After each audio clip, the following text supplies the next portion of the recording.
सबको जय मसीह। आज के दिन आप सभी का स्वागत है। प्रभु धन्यवाद आज के दिन को इस वचनों के लिए पिता आप आशीषित कीजिए, यीशु मसीह के नाम से आमीन। आज जो मैं पढ़ रहा था यहोशू का 3रा अध्याय से। जब मैं पढ़ रहा हूँ इस अध्यायों को तो बहुत इन्जॉय कर रहा हूँ, क्योंकि परमेश्वर बात कर रहा है और परमेश्वर को मैं और करीब से जान पा रहा हूँ।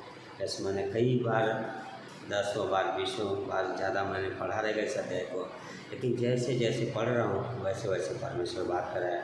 और मैं ये गारंटी बोल सकता हूँ कि जितना आप भी पढ़ेंगे इन वचनों को उतना परमेश्वर आपसे बात करेगा और हर बार नया आप देखेंगे। क्योंकि परमेश्वर का पवित्र वचन है, प्रेरित वचन है और ये वचन जीवन बदलने की सामर्थ्य रखता है। 3रे अध्याय में जब पढ़ेंगे हम पहले वचन से होता है, यहोशू सवेरे उठा और सब इजरायलियों को साथ ले शित्तीम से कूच कर यरदन के किनारे आया और वे पार उतरने से पहले वहीं टिक गए। और 3 दिन के बाद सरदारों ने छावनी के बीच जाकर प्रजा के लोगों को यह आज्ञा दी, जब तुम को अपने परमेश्वर याहवे के वाचा का संदूक और उसे उठाए हुए लेवी याजक भी देख पड़े, तब अपने स्थान से कूच करके उसके पीछे चलना। बहुत अद्भुत है इन पंक्तियों को पढ़ना समझना। अभी 40 साल तक इजरायली यात्रा में थे, मरुस्थल में थे। उससे पहले लोग उन्हें परमेश्वर का कार्य देखा है, जहाँ पे परमेश्वर ने इनके सामने से लाल समुंदर 2 भाग कर दिया। अब यहाँ पे यरदन नदी है। तो यहोशू जो एक अगुआ है, इन्हें बहुत अच्छी चीज़ें बता रहा है कि क्या है, परमेश्वर के वाचा के संदूक को देखना और उसके पीछे पीछे चलना, है ना। सोचिए, अगर आप अगुआ हैं या पास्टर टीचर हैं, अपने लोगों को आप क्या सिखाएंगे, है ना। बहुत ज़रूरी है कि एक अगुआ होने के नाते, एक पास्टर टीचर होने के नाते, एक परमेश्वर के दास होने के नाते, एक पारिवारिक में जो मालिक होता है, जो भी आप पति होने के नाते आप किस चीज़ों में अगुवाई कर रहे हैं, बहुत मायने रखता है ना। कि हम परमेश्वर को, लोगों को परमेश्वर को देखना सिखा सकें, परमेश्वर को के पीछे चलने में हेल्प कर सकें, आज यही सबसे ज़्यादा ज़रूरत है। और यहोशू वही चीज़ अपने कांग्रेगेशन को बोला है कि परमेश्वर के वाचा के संदूक को देखो। हम क्या देखना सिखा रहे हैं, है ना। बहुत सारी चीज़ें हैं हमारे पास, सोशल मीडिया है ना, नए लोग टेक्नोलॉजी सीख रहे हैं, लेकिन ज़रूरी है हम लोगों को वचन सिखाएं, ज़रूरी है हम लोगों को क्रूस सिखाएं, ज़रूरी है यीशु मसीह के पूरा किए हुए कार्य को सिखाएं और उसके पीछे चलने के लिए अगुवाई करें। और यहोशू वही बोला है कि क्या करें, उसके पीछे चलना। और 3 दिन वहाँ पर लिखा 3 दिन तक उन्होंने क्या है, छावनी डाले, वहाँ पर रुके रहे 3 दिन। क्यों रुके हुए, चले जाओ, परमेश्वर बोला है, वाचा का संदूक को देखते हैं, लेकिन बहुत ज़रूरी है 3 दिन, है ना। कई बार हम मसीही जीवन में इंतज़ार नहीं कर पाते, इंतज़ार हमारे लिए बहुत भारी लगता है ना। हम सोचते कैसे इंतज़ार करें, 3 दिन परमेश्वर अभी बोलो। कई बार रुकना, प्रार्थना करना, परमेश्वर की सुनने के लिए तैयार रहना बहुत ज़रूरी है। एक विश्वासी जीवन में परमेश्वर की आवाज़ सुनने के लिए बहुत ज़रूरी है कि एक विश्वासी उसकी आवाज़ को सुने, उसकी इच्छा को जाने और फिर उसके अनुसार चले। जब पहले अध्याय में हम पढ़ते हैं तो यहोशू डायरेक्ट लोगों को लेकर नहीं चल दिया, परमेश्वर वहाँ पे आता है। परमेश्वर अपने दिल की बात बोल रहा है, मेरा दास मूसा मर गया है, लेकिन अब तू याव बांध, तो इन लोगों को लेके जा, जिस जगह का मैं देने के वाचा प्रॉमिस किया है मूसा से, अब तू लेके जाएगा, इनको अधिकारी करेगा, मैं तेरे साथ हूँ। क्या है यहोशू के लिए, यहोशू को कौन बोला, परमेश्वर बोला है तू लेके जाएगा, है ना। परमेश्वर ने बुलाहट दिखाया कि यहोशू तू लेके जाएगा, और परमेश्वर प्रॉमिस करा कि मेरी उपस्थिति तेरे साथ है ना। बहुत ज़रूरी है इंतज़ार करना, बहुत ज़रूरी है प्रार्थना करना, बहुत ज़रूरी है परमेश्वर के वचन का अध्ययन करना और उसके अनुसार चलना। हम सब कुछ कर लेते हैं आज, प्रार्थना नहीं कर पाते हैं। हम सब कुछ कर जाते हैं, बाइबल पढ़ नहीं पाते हैं, क्योंकि बहुत सारे डिस्ट्रैक्शन हैं। और बहुत ज़रूरी है कि हम परमेश्वर के वचन के लिए, उसके सामने बैठने के लिए समय निकालें। बहुत सारी चीज़ें हैं, सोशल मीडिया है ना। हम हमेशा बोलते हैं शैतान नहीं कर, नहीं, हमारे चुनाव भी होते हैं जिसके वजह से हम वचन नहीं पढ़ पाते। हाँ, हमारे चुनाव होते हैं, हम कई बार उसको नज़रअंदाज करते हैं, चलो बाद में कर लेंगे, आज ये काम जरूरी, पहले इसको करेंगे। लेकिन क्या है, हमें सिखाया गया है कि पहला स्थान परमेश्वर को देना। जब हम परमेश्वर को पहला स्थान देने लगेंगे, सारी चीज़ें सही हो जाएगी, है ना। सो परमेश्वर रुकना जरूरी है, परमेश्वर के इंतज़ार करना जरूरी है, वचन पढ़ना जरूरी है, प्रार्थना करना जरूरी है ना। और परमेश्वर जरूर अपनी इच्छा बताता है। देन क्या बोला है आगे, वहाँ पे जब पढ़ते हैं तो उनको क्या है, पीछे पीछे चलना है ना। चलना बहुत ज़रूरी है, सुनना, इंतज़ार करना और पीछे चलना। आज पता है ज़्यादातर लोगों को फॉलो करने के लिए क्या है, बहुत तकलीफ़ होती है ना। शिष्य नहीं बनना चाहते, हम परमेश्वर से आशीष चाहते हैं, हम परमेश्वर के लिए बहुत सारी चीज़ें करना चाहते हैं, लेकिन पीछे चलते हुए शिष्य नहीं बनना चाहते, है ना। क्योंकि उसमें शिष्य बनने में कीमत चुकानी पड़ती है, आपको समय निकालना पड़ता है, आपको अध्ययन करना पड़ेगा, है ना। तो उसमें कीमत चुकानी पड़ती है, बहुत सारी चीज़ें बलिदान करनी पड़ती है।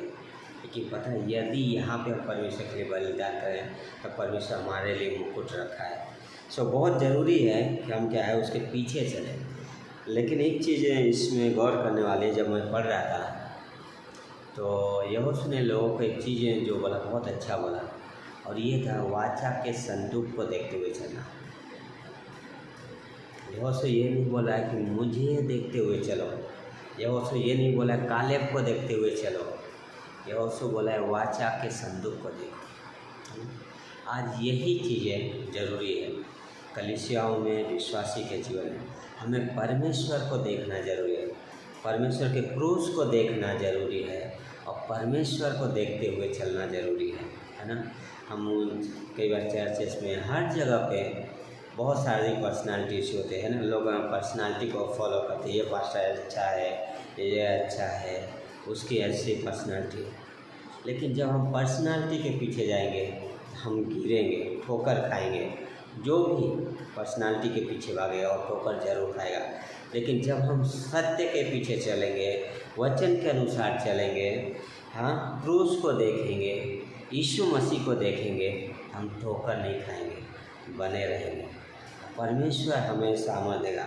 और यहोशू ने अपने लोगों को वही सिखाया कि क्रूस को देखो, हाँ, वेदी को देखो और चलो, परमेश्वर को देखो तो चलो।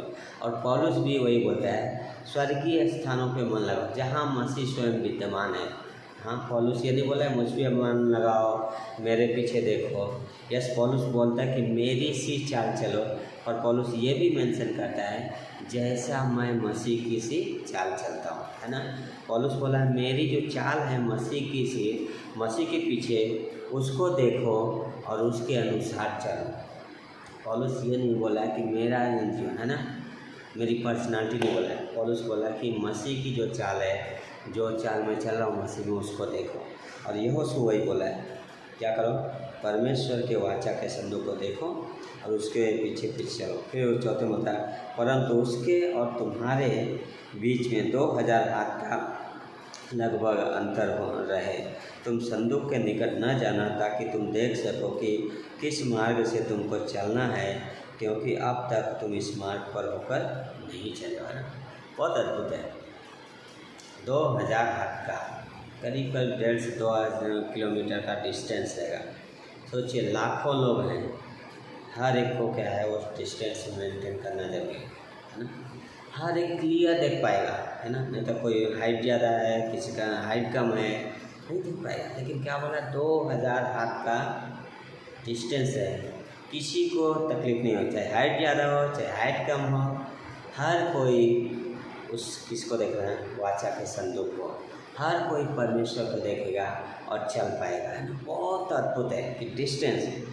और दूसरा जो उस वचन में है कि तुम अभी तक इस मार्ग पे नहीं चले हो, है ना, अभी तक इस मार्ग पे नहीं चले हो। और यही चीज़ हमारे जीवन में है, हम विश्वासी जीवन में चल रहे हैं, है ना। इससे पहले हम सांसारिक जीवन जी रहे थे, इससे पहले हम पाप का जीवन जी रहे थे, अब हम विश्वास के जीवन में चल रहे हैं। तो ज़रूरी है क्रूस को देखें, ज़रूरी है मसीह को देखें, ज़रूरी हम परमेश्वर को सुने, और ज़रूरी है उसके वचन का अध्ययन करें, और वचन में क्या लिखा है उसके अनुसार चलें, है ना। ये वचन मुझे बहुत अद्भुत लगा कि क्रूस को देखना, है ना, उस संदूक को देखते हुए चलना कितना अद्भुत है। जो परमेश्वर ने हमें क्या है बोला है वचन, है ना, कि उससे देखते हुए चलना, यहोशू को नहीं, वचन के संदूक को, है ना। हमें किसी पास्टर को देख नहीं, वो कैसी चाल चल रहा है, मसीह के वचन क्या कह रहा है, उसके अनुसार चलना है। बहुत अद्भुत है। देन आखिरी में यहोशू 5वां वचन, फिर यहोशू ने प्रजा के लोगों से कहा, तुम अपने को पवित्र करो, क्योंकि कल का दिन यहोवा तुम्हारे मध्य आश्चर्य कर्म करेगा, है ना। बहुत अद्भुत है। पवित्र करो अपने आप को, हाँ, अपने आप को पवित्र करो। बहुत अद्भुत है, पवित्रता बनाए रखना जीवन में, है ना। कई बार हम बाइबल पढ़ते हैं, प्रेयर करते हैं, सब मैं भी इन चीज़ों से गया हूँ, लेकिन कई बार विचारों में पवित्रता नहीं होती, कई बार हमारे जीवन में पवित्रता नहीं होती, है ना। लेकिन बहुत ज़रूरी है पवित्रता बनाए रखना, है ना। सो थॉट लाइफ, है ना, पारिवारिक जीवन में, कलीसिया के जीवन में पवित्रता बहुत जरूरी, संबंधों में पवित्रता बहुत ज़रूरी है ना। क्योंकि हम परमेश्वर के लोग हैं, हम परमेश्वर के कार्य में हैं, और हम परमेश्वर के पीछे चल रहे हैं, और हमारे पास एक सुसमाचार है। उस सुसमाचार की वजह से हमें हमारे जीवन में पवित्रता बनाए रखना बहुत ज़रूरी है ना। जब हम परमेश्वर के वचन को सुनेंगे, परमेश्वर को देखते हुए चलेंगे, विश्वास से चलेंगे, प्रार्थना के जीवन में रहेंगे, तो हमारे जीवन में पवित्रता जरूर बनी रहेगी, और परमेश्वर हमारे द्वारा कार्य करेगा, परमेश्वर हमसे बात करेगा, है ना। सो आमीन। आज के लिए इतना ही। परमेश्वर आप सभी को आशीष दें।